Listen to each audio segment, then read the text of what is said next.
Vous êtes sur We Do Biz et nous sommes ici au Salon des entrepreneurs de Marseille. Je ne sais pas si vous avez vu, le décor vient de commencer à tomber. C'est un peu comme pour Theresa May. Quoi qu'il en soit, Mistral, quoi. Hélène, mon invité Thomas.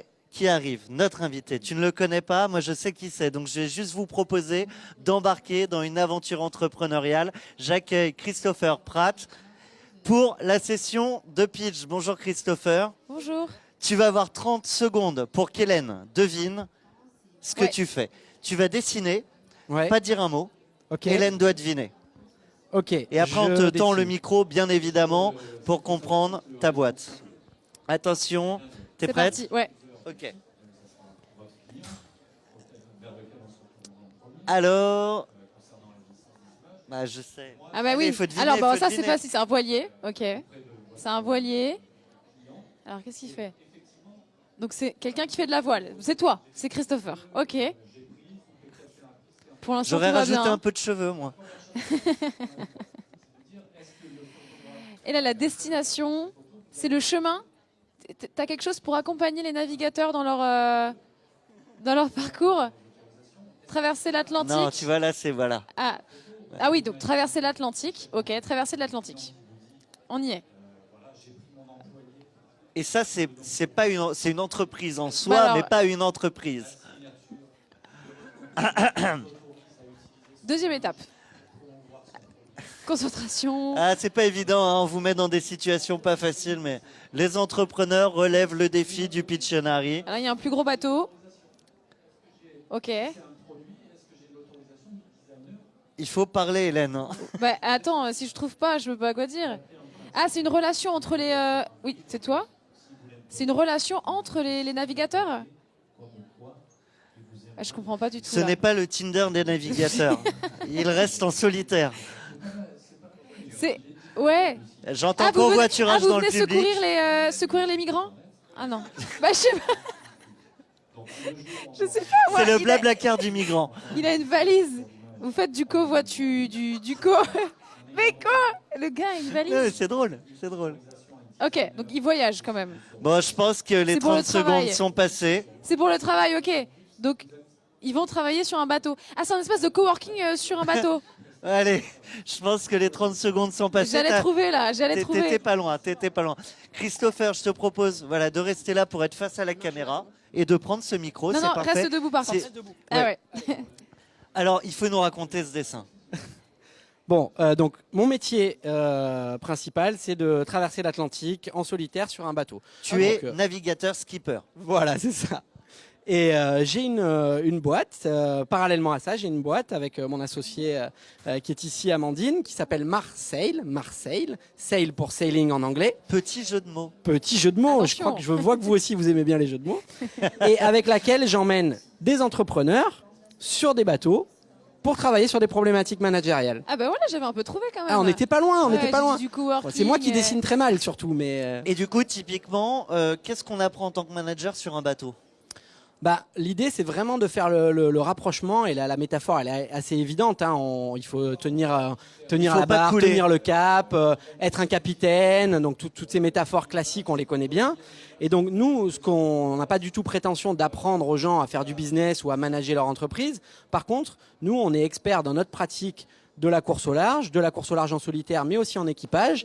Et il y a clairement un lien entre le dirigeant solitaire, enfin le dirigeant, voilà, lapsus, le dirigeant d'entreprise et le navigateur solitaire, qui doit prendre des décisions, qui doit manager une équipe pour parvenir à faire ses courses, mais qui, une fois sur l'eau, se retrouve seul face aux éléments changeants, à un environnement complexe, hostile, et qui doit prendre des décisions. Donc l'idée, c'est vraiment de faire le lien là-dessus, et nous d'amener les process de com qu'on a, sur lesquels on travaille, la manière qu'on a de prendre des décisions stratégiques, tactiques, et de les transposer dans l'entreprise. Et ça, c'est le travail d'Amandine ensuite, de faire le lien entre ce que les gens ont vécu sur l'eau, puisque moi, je les ai emmenés naviguer, je les ai fait travailler ensemble, je leur ai appris à prendre des décisions stratégiques sur un bateau, et puis on va voir comment on peut retranscrire ça sur ce qui se passe dans leur entreprise. Alors, deux questions, vu que moi, je connais vraiment pas. D'abord, vous allez où sur le bateau? Et vous restez combien de temps? Alors là, on a des formations individuelles et collectives. Sur la formation individuelle, c'est 2 jours, une journée sur l'eau, une journée à terre pour décrypter justement ce qui s'est passé en mer. Et sur la partie collective, c'est vraiment du sur-mesure. Donc là, c'est des entreprises qui viennent nous voir, qui nous disent voilà, on a une problématique particulière sur un codir, sur une équipe de managers, sur une équipe commerciale, et on va travailler sur une thématique. Donc là, souvent, le schéma ressemble à ça, où il peut être un peu plus réduit sur une demi-journée de navigation, une demi-journée de débrief. Christopher, vous qui êtes navigateur en solitaire, parfois, qu'est-ce qui est le plus intéressant? C'est l'arrivée ou le chemin? Non, l'arrivée, c'est des émotions incroyables et c'est l'aboutissement souvent d'un projet. L'aboutissement, il est même des fois simplement d'être au départ de la course. Hein. Mais le plus important, c'est le chemin. Mais ça, c'est des choses qui viennent en grandissant, en vieillissant aussi, de profiter du chemin et un peu moins du résultat. Vous nous avez dit en rentrant tout à l'heure que vous aimiez bien nos jeux de mots. On cherchait un jeu de mots avec Ayam, mais on n'a pas trouvé, donc on est parti sur NTM. Je crois que vous êtes fan d'Ayam. Ayam et la Funky Family aussi, puisqu'on part des pépites du territoire. Vous sauriez nous trouver un jeu de mots avec le pitch? Eh ben là non, clairement non, mais art de rue, ouais, ça pourrait marcher. C'est nul. Ah si, avec la Funky Family, ça peut marcher. Alors, il est skipper, entrepreneur, dessinateur. Rappeur. Par contre, il est pas bon en orthographe. Aïe. Alors, on ne peut pas avoir toutes les casquettes. On défend le pitch de... Ah, le pitch de rue, pas mal. On défend le pitch on défend le hip-hop de rue, la Funky Family. Donc nous, on défend Belle le pitch dédicace de à rue. Marseille. C'est le pitch de tout le monde. Christopher, je vous propose carte blanche et 30 secondes. Vous regardez les entrepreneurs qui vous suivent. Là, ils sont dans la caméra, derrière la caméra. Vous leur adressez le message que vous voulez.